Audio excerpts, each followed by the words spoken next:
our first hybrid meeting. I said, I know that I'm a great speaker. People say these are the greatest TV shows ever made. It also belongs to the world of dance. I created a 5-step plan. I thought he had a very measured tone when speaking. I think he did a great job of showing what made the program important rather than just telling why he feels that it is important. I was wondering for a long time what the actual learning curve was in relation to the speech. Great showing for a hybrid meeting. Thank you, Tutor. It's always good to finally be here at Imperial. Obviously, I started in doing it online, so it feels really good to finally be. It feels kind of surreal, actually. I'm not going to lie. It feels a bit weird. But yeah, without further ado, I'm really excited to present to you all the table topics for tonight. So as I said previously, the theme for today is really about reflecting on 2021. And then I've got a few questions at the end about, what your goals are for 2022. So basically, the rules for the table topic is that I'll basically ask you guys a series of questions, and you have between 1 to 2 minutes to answer a question. And, just be as descriptive as possible, basically, but make sure you don't go over 2 minutes. So basically, I'll save a question, and then you guys can volunteer if you want to answer it. So yeah, don't be shy. So the first question is, describe to me the single best thing that happened to you in the past year. So any volunteers? If you want to answer the question, you can just put your hand up or you can just start speaking. And by the time people will start timing. I mean, I'm looking at Gayatri. She's smiling right now. Do you want to answer it? No? Okay, fine. All right. Oh, sure. Okay, cool. Not a problem. I can pick the question. Go ahead. Single best thing that happened to me last year. Well, I must say it has to be Toastmasters, because I have been a Toastmaster for barely 1 year. I was sitting at home sulking, and a friend of mine called me and said, "I think you're a great speaker." I said, "I know that I'm a great speaker." "No, you're not, Gayatri. You really need to join this thing called Toastmasters." I said, "Okay, let's see what it is." I attended one meeting, and I was like, okay, this seems like the place where I can learn something. I attended the second meeting, and I felt like, okay, there is probably more than I know about public speaking that I need to know now. Third meeting, and my decision was made. And there I was, a Toastmaster finally. And then there was this new avenue that opened up. Because I have never attended a physical Toastmasters meeting, all I know is everything that happens on a virtual stage. And the world was my oyster. I was traveling all over the world. In 3 months, I had attended more than 300 meetings. I was attending more than 15 meetings every week. Talk about addiction? Yes, I had become a Toastmasters addict. I delivered more than 150 speeches during the contest seasons, 4 evaluation contests across the globe. I even went to Italy in front of Italian audience and delivered an English speech in Indian vernacular accent. How could Toastmasters not be the singular best thing that happened to me last year? Table Topics Master. Wow. Wow, Gayatri, that was pretty amazing. I mean, 300 meetings in 3 months. That's incredible. Wow. Congratulations. So the next question is, what was your proudest accomplishment over the past year? So who wants to ask that question?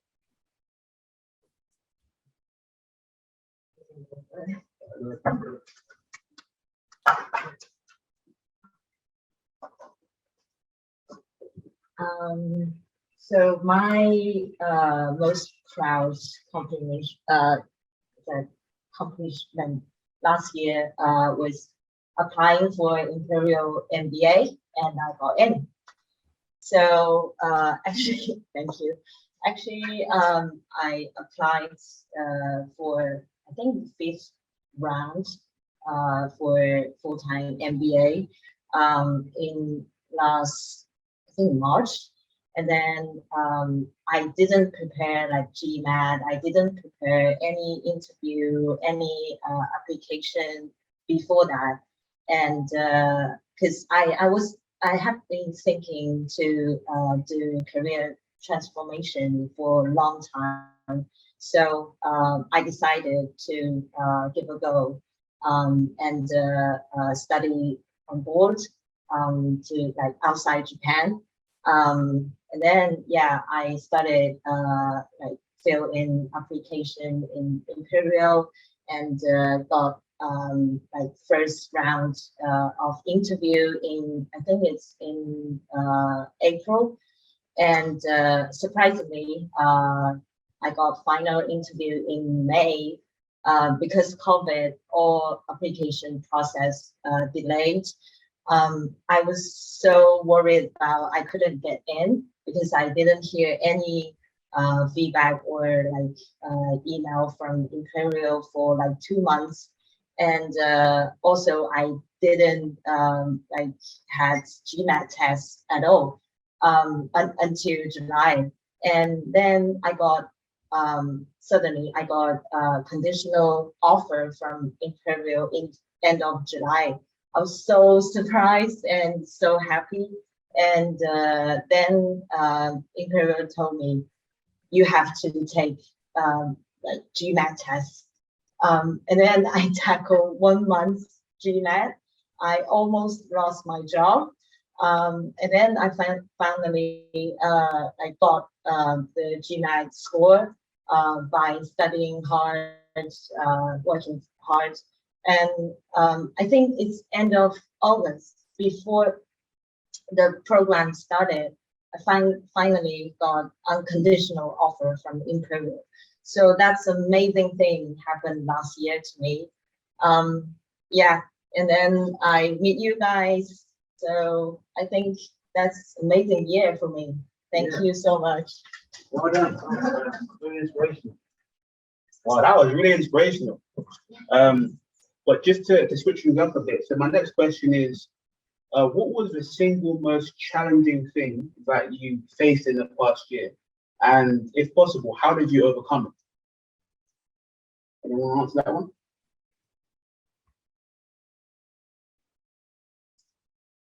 That's the person.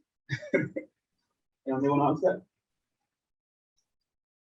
Okay, I might pick somebody if nobody says. Okay, yeah, sure. Go ahead. I'll go. Hi, my name is Shinshu, and well, wasn't really planning on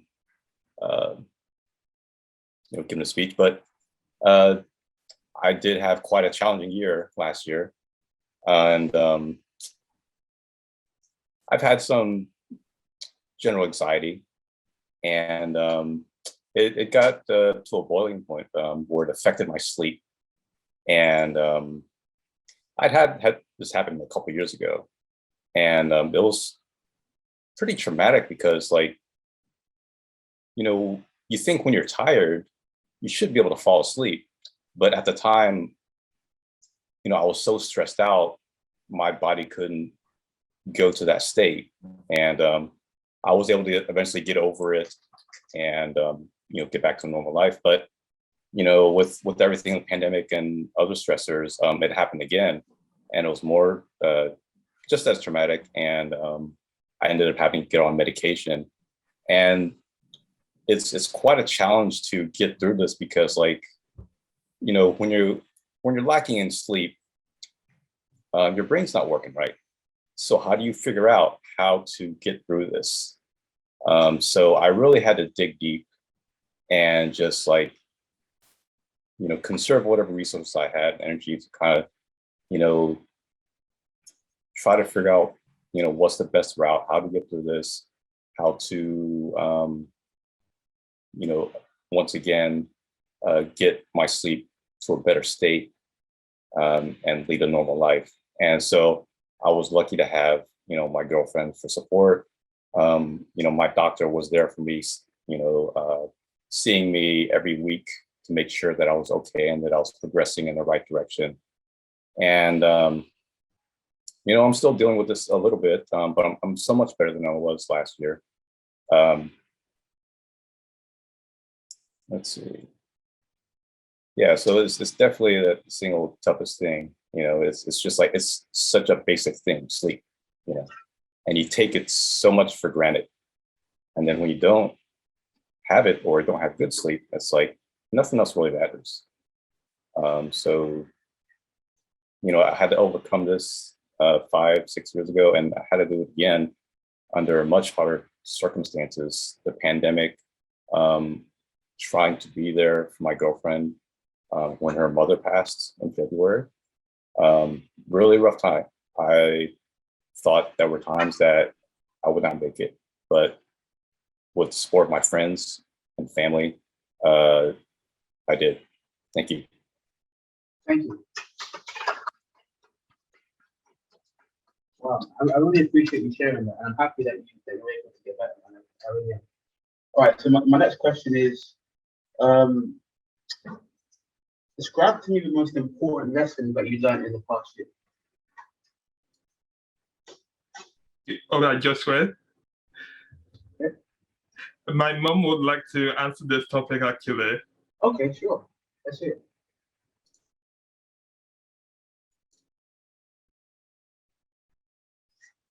Sorry, could you repeat the question, please?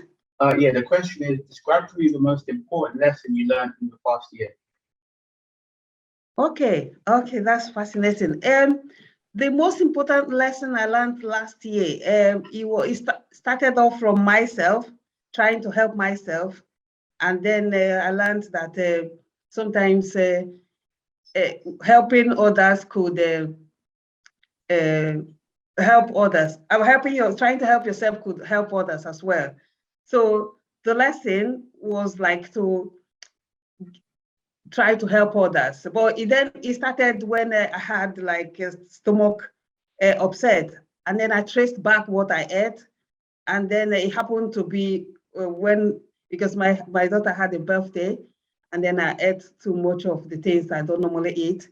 So, and then I rang a friend to tell her that I'm going to like clean my system by going on, nice food, fruits and vegetables, making myself good things, whether she would like to try it as well. And she said, yeah, sure. But then when I was sleeping, something said to me, why don't you tell other friends as well? So let's see what is possible. Because by the way, I'm into nutrition. So I called quite a few friends and we did it together. And unknowingly to me, a friend whom I've not been able to speak with for a very long time joined, and it turned out that this friend was actually in serious health problems. And she said, okay, I'll join because of you. I don't think anything will come out of it, because my doctors literally said it's part of life that I have to live with it, but let me just try and support you. But lo and behold, some of the problems she was going through started dissipating, it started going away. And it was like, she said, oh, it might be just mere coincidence. And she carried on, and the food was basically like in the morning, you add a salad in whatever you are eating, big salad, no side dish. And then in the afternoon, you try to make, like I said, it's whole plant-based food I'm promoting, eating food as closer to the way nature made it as possible. So she did that within 1 week. It was like a miracle to her. She said, why didn't you tell me this all along? So not only that I've helped myself, I've learned a friend whom I didn't intend helping. So it was like a big lesson to me that sometimes when you're thinking about yourself, think about others, because you never know whose life you will touch the most. Thank you. What incredible lesson. So my next question is a little bit more about, you know, the new year. So can anybody describe to me what is your New Year's resolution for 2022?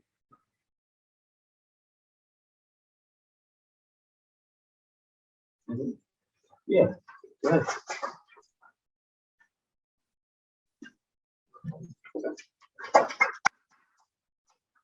Hi everyone.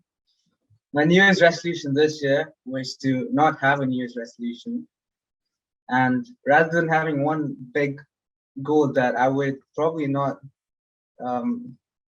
commit to fully throughout the year, I decided to just keep it simple, get the basics right. So eat healthier, live better, sleep better, and just focus on what I'm doing at the moment and be present in the present moment better, rather than having a big, massive dream that I might not commit to throughout the year. So basically, my New Year's resolution was to forcibly not think about potential New Year's resolutions. Thank you. Okay, Chuka, how are we doing the time? You have time for one more or for another round?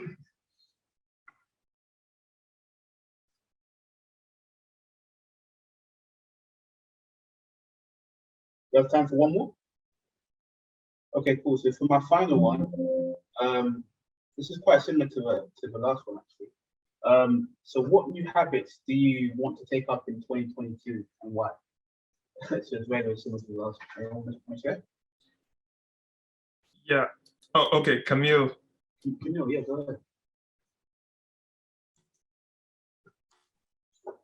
So in 2022, I'd like to take up the habit of focusing on specific things that I'm doing more. Part of the reason I'm interested in this is because I used to be much more focused when I was younger, and I'm getting some nostalgia about how I used to really think about things in a different way. Whereas now I just, do things as I go along. I'm not really aware of what I'm doing. So I'm just hoping that if I can be a lot more present with what I'm doing, then I will enjoy my days more.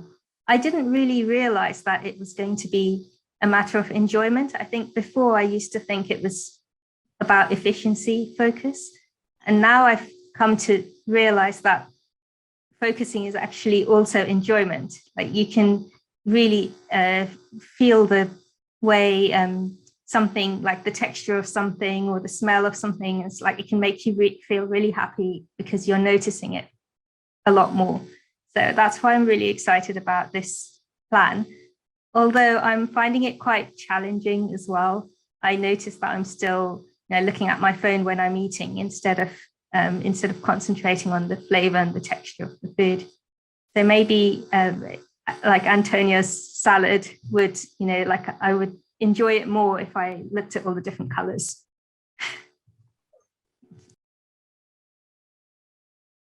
Thank you. Really, really good speech. Okay, so I guess that's the end of our table topic session. That's the end, right? Yeah. Yes, I guess that's the end of our table topic session. I really, really enjoyed all your speeches. I learned something new from each and every one of them, so I really appreciate that. And over to you, Chuka. Good morning, afternoon, evening, everyone. Today I'll be evaluating everyone's table topics. I was diligently taking down notes while everyone was speaking. Before I start, I actually want to say that we have quite a complicated setup here in the room where most of the audience is here, but the rest of the audience over there. And so I just wanted to point out that some of the best speakers I saw were actually able to split their attention between where the audience was. But first we had Gayatri, and I mean, what can I say about this one other than it was absolutely amazing. Her story about how she started off at Toastmasters, how she attended an insane number of, she joined an insane number of clubs and attended an insane number of meetings, I thought was amazing and really powerful. She had a really powerful voice where she altered her volume depending on which bit of the speech was most interesting. She had a very powerful opening and closing statement as well, which I think is occasionally, I think it's one of the, it really marks you as one of the best. And this was honestly one of the best table topics speeches that I've seen. Next up, we had Dan talking about her MBA. I thought she was very well spoken, and she also managed to split her time between looking at keeping eye contact with Zoom and keeping eye contact with the audience. I did notice that sometimes she would look up at the ceiling, which happens to all of us when we're thinking about stuff. But I would say one thing she could work on is keeping eye contact, keep holding that eye contact. And I also thought perhaps you could focus on using some more descriptive language to make her explanation a lot more vivid. Yeah. Next time we had Xin Shu. I apologize for that butchering. I thought he had really great vocabulary in his voice, and I thought he had a very measured tone when speaking, which I think matched how somber the subject was on anxiety. I think if there's one thing he could improve on, it would be making sure to keep an eye on the time to make sure it doesn't go over. Yeah, and also making a note of maybe keeping eye contact with the audience.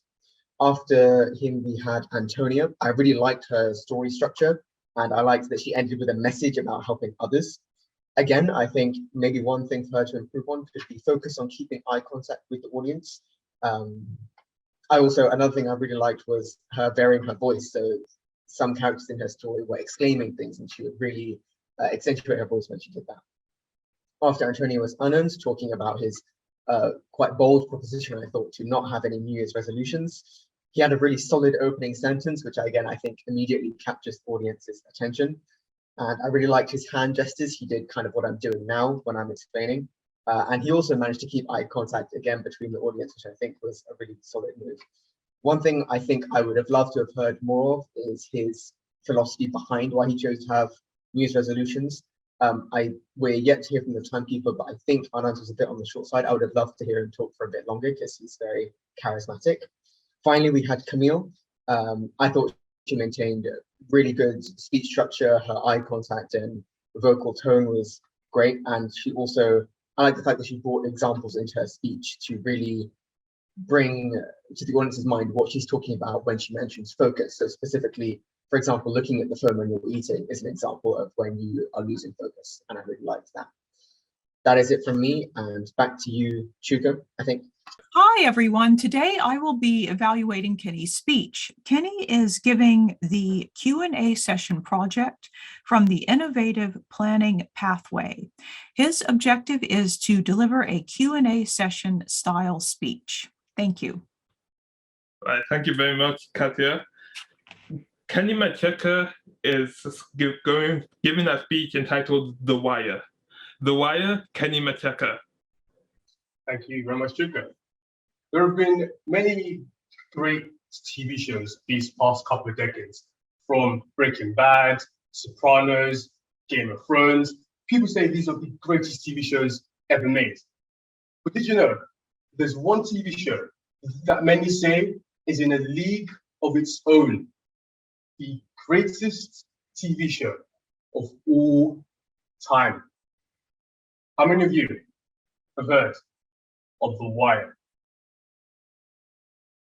How many have watched The Wire? Not many.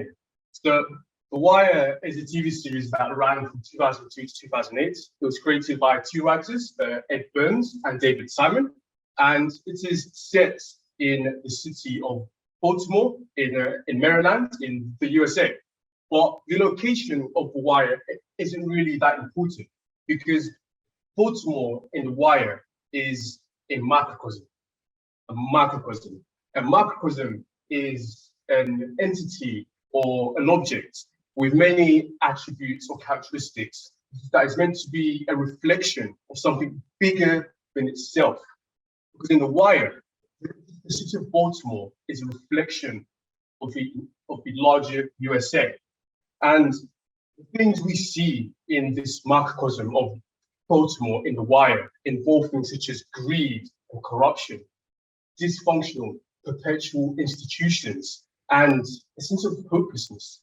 The fact that people are trapped in their circumstances and have no way out. In The Wire, we see a variety of institutions, and we see individuals live out their lives within those institutions. And the writers do a great job of portraying each character unbiasedly as they live out their lives. We see people in the police department attempting to solve crime and prevent crime. We see the gangsters attempting to make money via the selling of drugs or fighting turf wars. We have politicians, some with the noblest of intentions, others who are so corrupt that they don't even care. Here's some examples of characters. Here's William Rose. Rose in The Wire is a police chief. He's very high up police chief, and it's his job to solve the murder cases in the city of Baltimore. Now, Rose is really competent. He knows what he's doing, but the problem is he doesn't really care about solving crime, because for Rose, the game is stats over quality. For him, it's all about having a high percentage of cases solved year on year, despite the fact that they could be meaningless. It could be petty crime or people arrested for things they haven't even done. Because for him, it's all about rank, it's all about promotion. He doesn't care about removing the roots of crime, the systemic problems. He just cares about himself. Then we contrast that to the character of D'Angelo Barksdale. D'Angelo is the nephew of a drug kingpin in the west side of Baltimore. D'Angelo hates his life. He hates it. He hates having to serve his uncle, having to work for him. But the problem is, he has no way out. He's never lived a normal life. His entire life has been drugs and gangs. So he wouldn't know the first place in living a normal, non-criminal life. And the thing is, he's a really empathetic character. He doesn't like hurting people. He doesn't like committing crimes. He feels guilt. And contrast that to Rose. Both of these characters were put into institutions that were dysfunctional. The stats over quality that Rose lives by existed long before him, but he's happy to play the game. He's happy to play the game because he doesn't really care. But then if you contrast that to D'Angelo, he hates playing the game. And so what we see in The Wire are people carrying out individual actions in different circumstances. We see good people in bad institutions. We see bad people in good institutions. And The Wire is all about telling us this story of how we live as a society and grow or not grow together. And the reason it's great is because it presents us all the problems and issues, but it makes no attempt to recommend any solutions. The Wire won't insult you as a viewer, because they know, the real ways out of our problems are complex, but it's important first to address them and make people aware of these problems.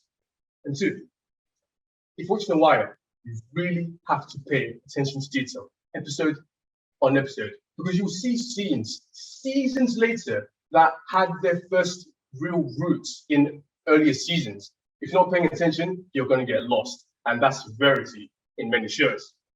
Three, the background of the writers. Ed Burns, who was a detective for the Baltimore Police Department, and David Simon was a writer for the Baltimore Sun newspaper. So these people know the city like the back of their hand, and they're telling you to watch really closely and pay attention. And so if you've not seen The Wire yet, I highly recommend it. It's on Now TV. You've got to watch it. And I welcome the floor to any questions. No, it's not on Netflix. It's only on Now TV if you're in the UK, or on HBO if you're like in the States or elsewhere. There's also the option of streaming it online, but because this is Toastmasters, I can't recommend illegal activities. So yeah. Anand.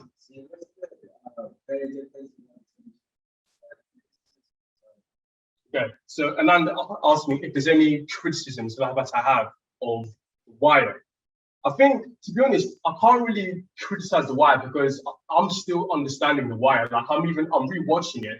The scenes are too in depth. The ideas they're trying to convey are really complicated. That in order to really criticize it, I'd have to really understand it well first and know my place. So I think perhaps the one thing is maybe it can really go over someone's head. Because I do remember back at the age of 15, I tried to watch it, I couldn't watch it. It's only last year where I didn't really have much to do that I really made that commitment to give it a second chance. So perhaps maybe the one criticism is that it takes a while to really get into it. So maybe that's another reason why it never really reached its peak until many years later. Any more questions? I can't really see people, so do just unmute yourself if you want to ask something.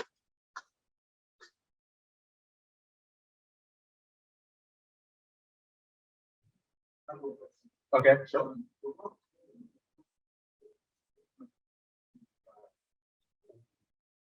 Okay, so just want to ask me what I think is one of the best scenes in The Wire.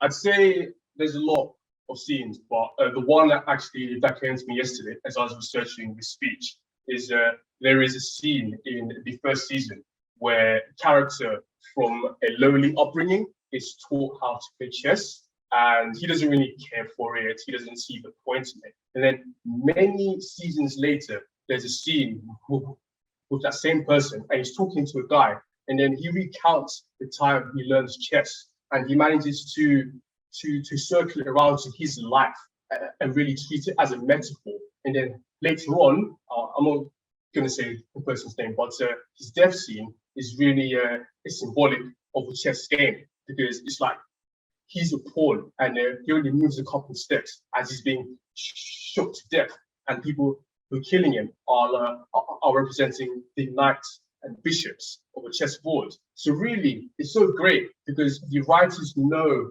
how to keep track of all the details over many years and really show these extended metaphors that you really have to look online and rewatch to fully appreciate. Have we got any more? Yes, Kane.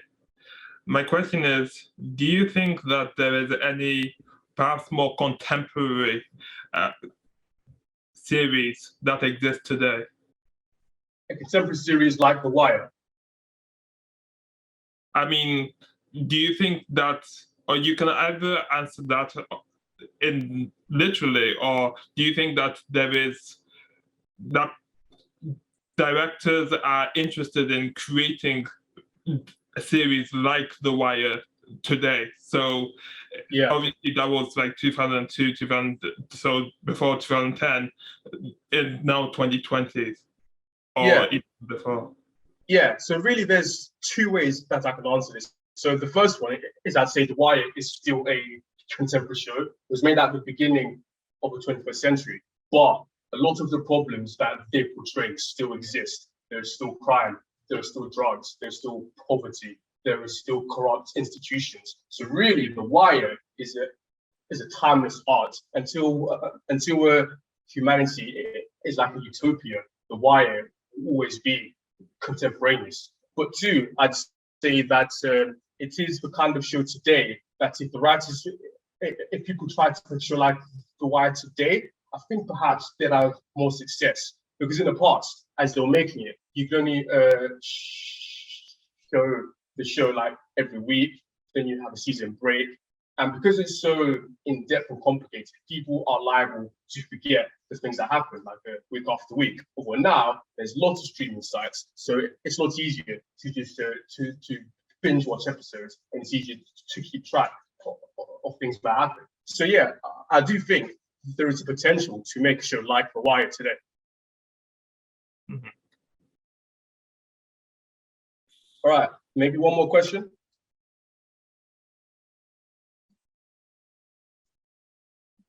Have we got any takers here? Okay, if that's all, then I'll hand the floor back to Chuka, and thank you very much. Thank you so much, Kenny. Okay, can you move the screen here? Or Yes, yes, Yeah, sir. okay. Good evening, everyone. In his speech and subsequent Q&A, Kenny made a truly compelling case for why The Wire is an important but sadly underappreciated TV show of the last couple of decades. I'd like to begin by talking about some points Kenny asked me to notice, and that was about his stage presence and eye contact. I found that Kenny had a truly commanding presence on stage.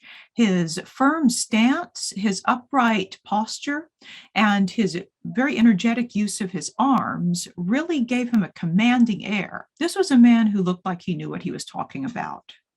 I liked how vigorous and active he was on stage. Even though he didn't walk around a whole lot, the physical energy vibrating off him through his hand gestures and his strong voice really made an impression even across the distance from the in-person meeting to the online audience.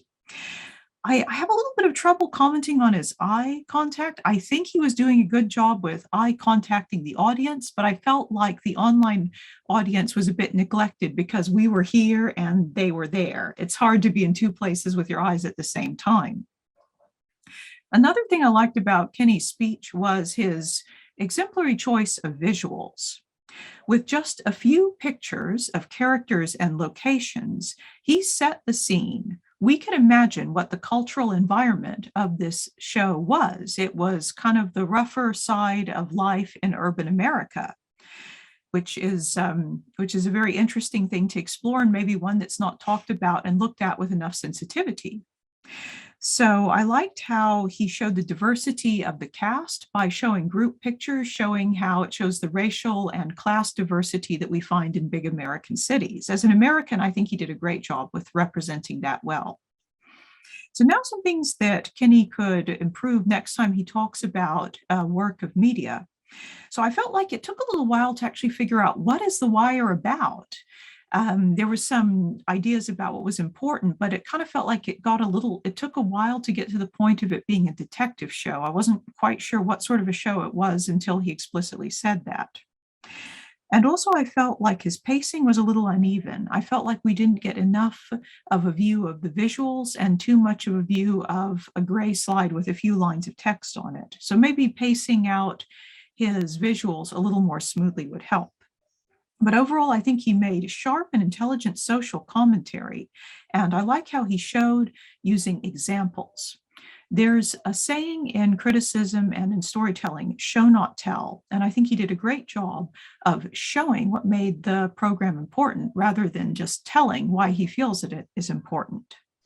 In conclusion, I really think Kenny has a talent for being a film and literature critic. I almost think he could start a YouTube channel where he talks about and ranks different books, movies, and films. Many thanks. It was a pleasure to listen to. Katya will be speaking from the visionary communication pathway, understanding your leadership style. He will share some aspect of our chosen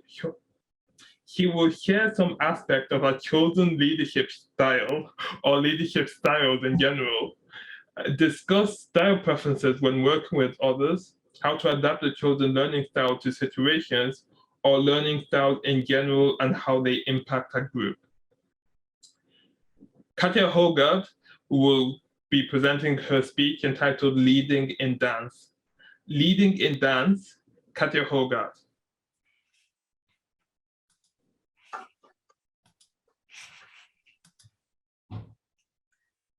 Good evening, fellow Toastmasters.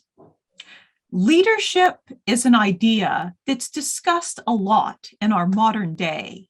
When people think of leadership, what do they tend to think of? I'd like to hear some examples of leaders from the group. Would anyone like to give examples of what they see as leaders? Yes, I think a leader is someone who is able to inspire action in others. Great example, and that's such a broad thing. We might think of politicians, generals, ships captains, sports team leaders, and maybe also presidents of Toastmasters clubs. But did you know that leadership is a concept that doesn't just belong in the corporate and academic world and the world of sports? It also belongs to the world of dance. Today, I'm going to tell you about leading through dance. In my presentation today, I'm going to use the exciting example of Latin partner dance and what it tells us about different leadership styles. First of all, a little bit of context for those who are not familiar with Latin partner dance. Latin partner dances revolve around two important roles, that of leader and that of follower. Leader and follower are roles that do reflect traditional gender roles for men and women, but I'm very happy to say that nowadays a person of any gender can lead and a person of any gender can follow. Essentially, the leader in dance, the figures clothed in black in this illustration, are the ones creating the dance moves, moving to the music, and the figures in red, stereotypically the woman in the couple, is following their lead. So today we're going to talk about dance leaders as leaders in the broader sense. Excuse me.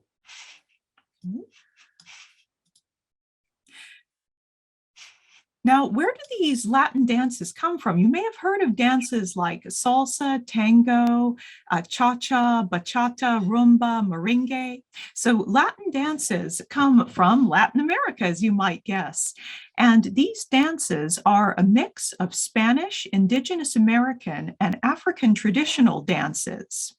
Likewise, with the dance styles themselves, the music is also a fusion of these three rich cultures found in Latin America. What they all have in common, though, is the dynamic between the two people, the leader and the follower. And today we are going to look at the different leadership styles seen from the point of view of the leader in dance. Let's begin with our first leadership style, the authoritative leadership style. Appropriately enough for leaders in dance, like the gentleman in black here, the authoritative leadership style is known as the follow me style of leadership. An authoritative leader has vision, purpose, and an idea of how to achieve the goals for the team.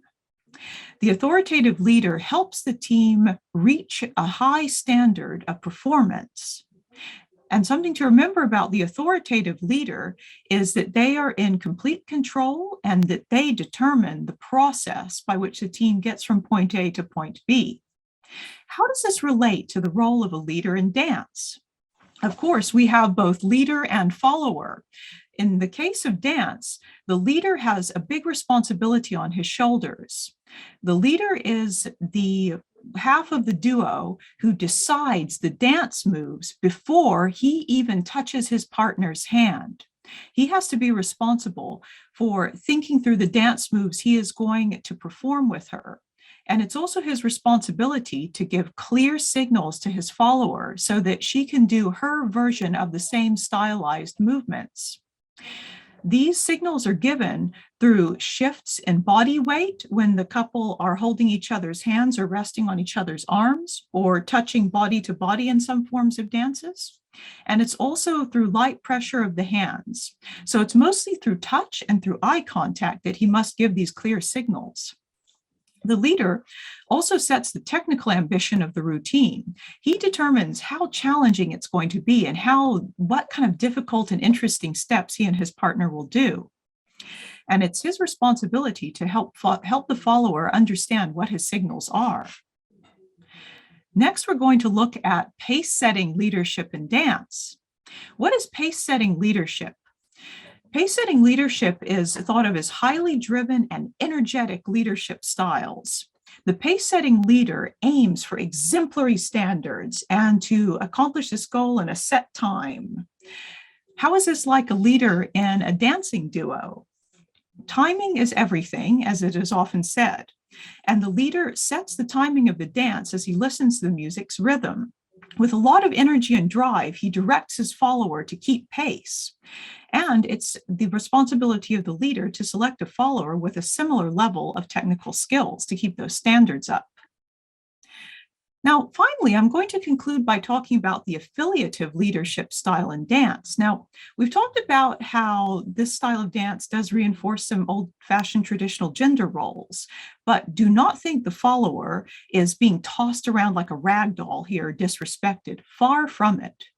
In the affiliative leadership style, the motto is people come first. In this leadership style, team members' needs are prioritized, and the leader is the emotional support of the group.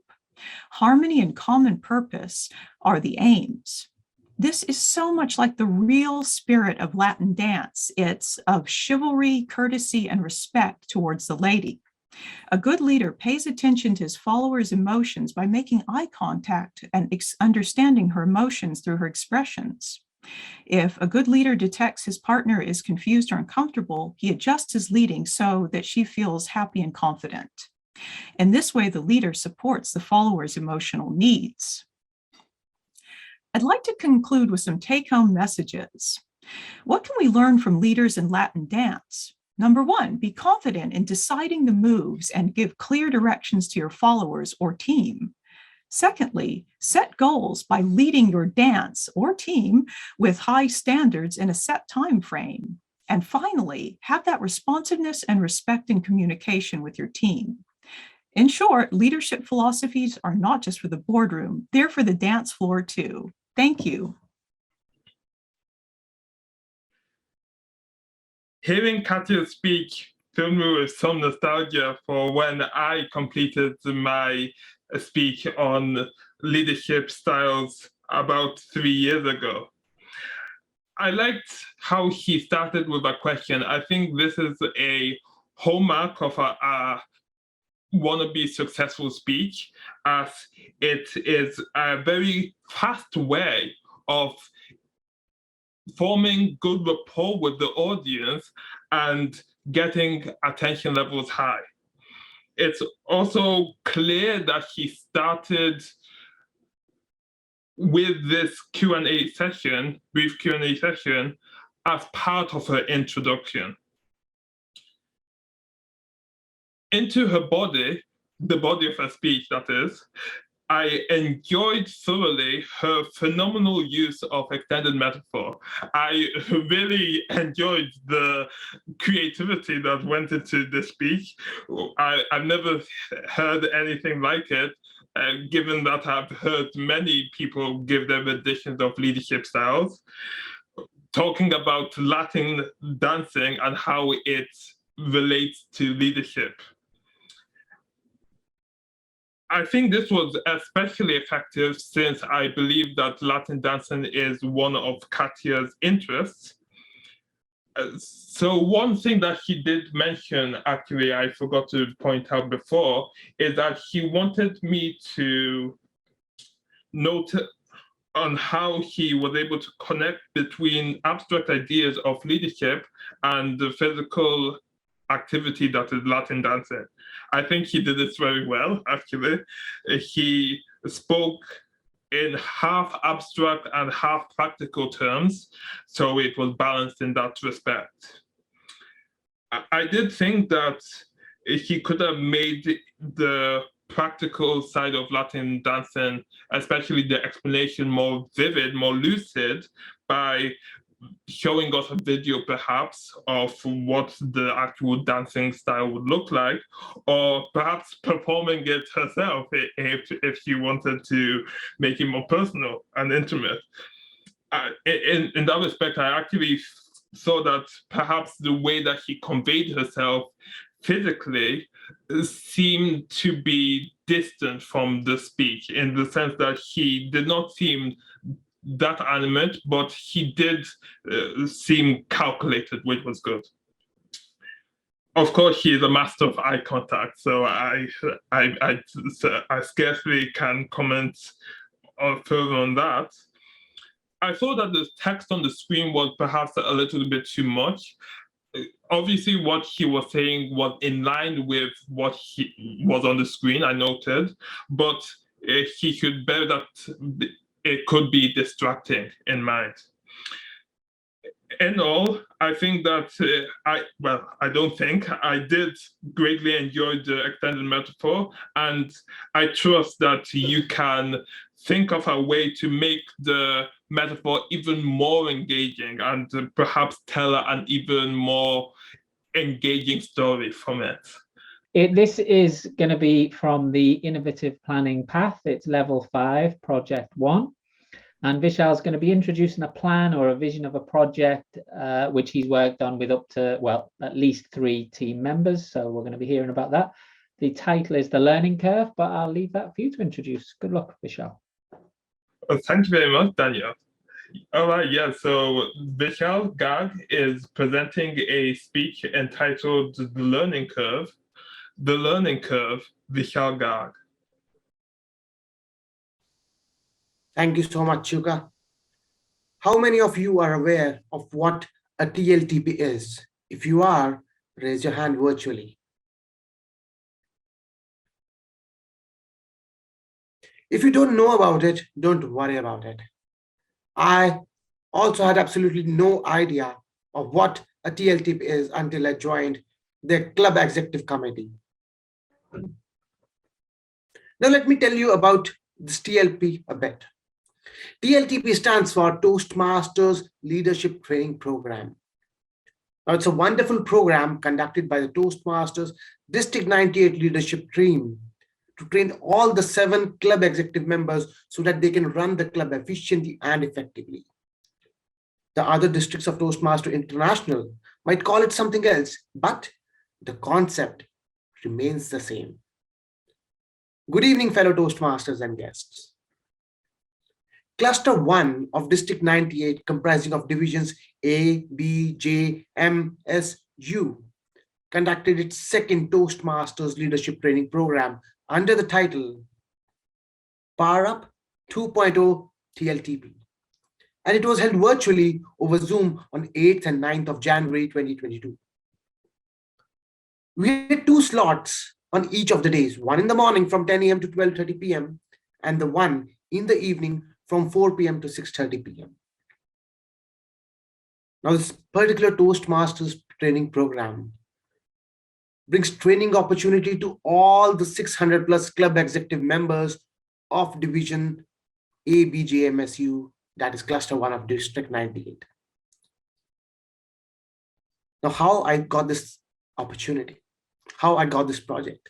So one fine morning, I got a telephone call from my division director, Toastmaster Mohnish Dukhande, on if I would love to be the convener for the Power Up 2.0 TLTP.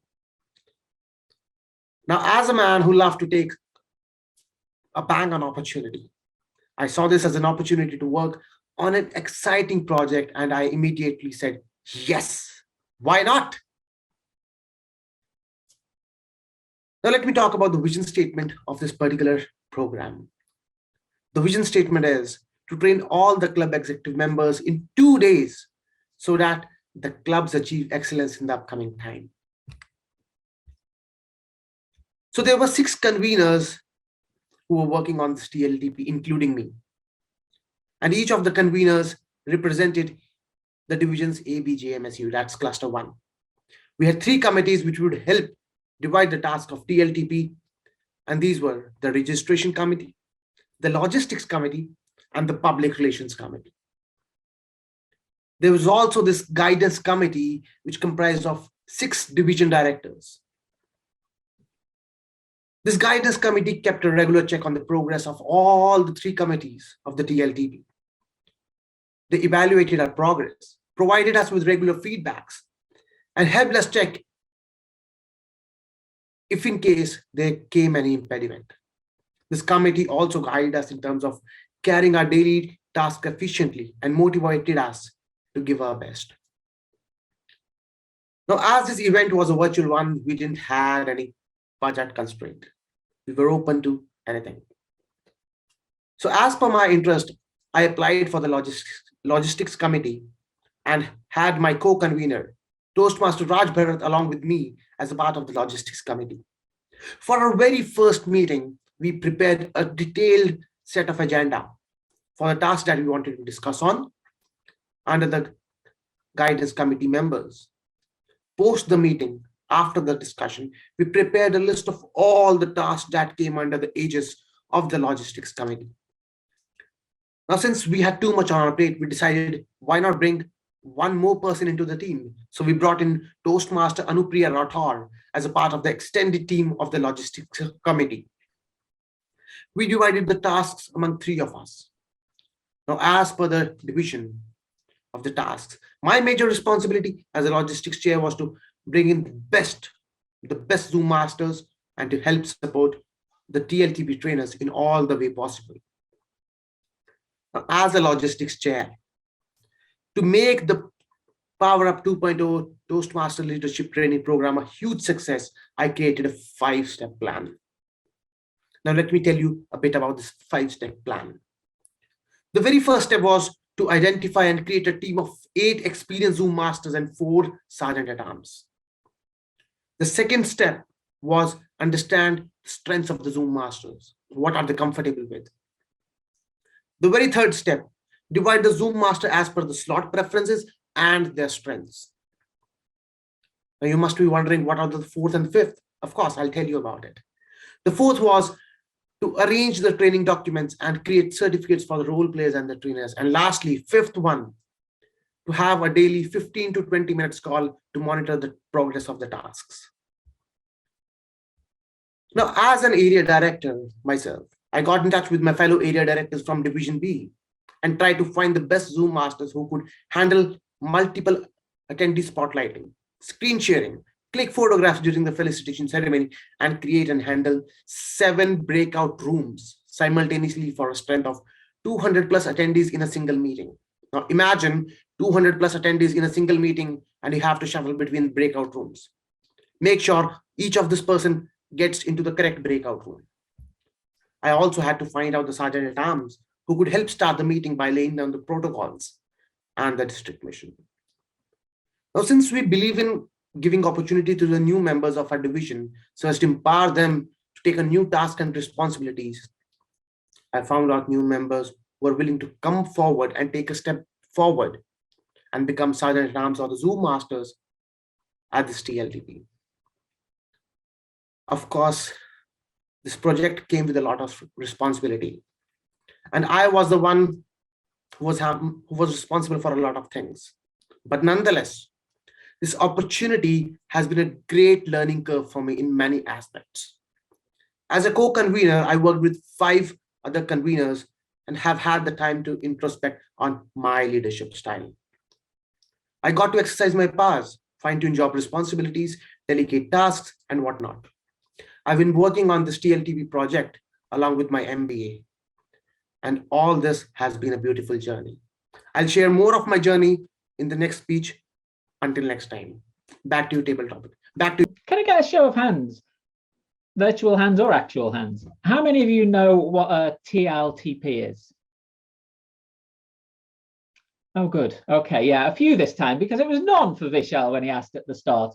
But that shows that we've all been on a learning curve with him, and that's great. Maybe slightly embarrassing for some of us that we didn't know what a Toastmasters leadership training program was, but we went on that learning curve, that journey with Vishal, and it was great that he opened with that question at the start because it engages us as an audience and makes us think and makes us realize we've got something we should probably listen to here because we don't know anything about it.